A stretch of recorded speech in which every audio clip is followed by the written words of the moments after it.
Assalamu alaikum YouTube көрүүчүлөр. Туугандар, сатууда ушул кара байыр кулун бар экен. Жерде кашка экен, 3 бутак. Таза кара байыр жылкы экен. Энесин эмчилген кулун экен.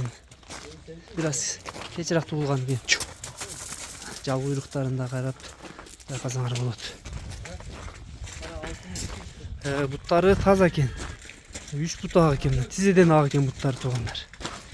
Таза дейт, ичип жегендери баардыгы ден соолугуна буйрууда жооп дейт. Баазына келсек, баазы 48 000 кеми бар экен туугандар.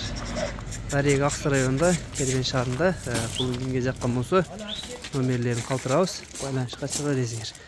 Буттары энесин эмчилген Кенжетай кулун дейт.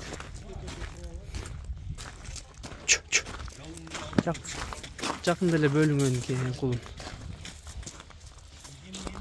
Дарега Аксыда туугандар номерлерге байланышка чыга бересиңер.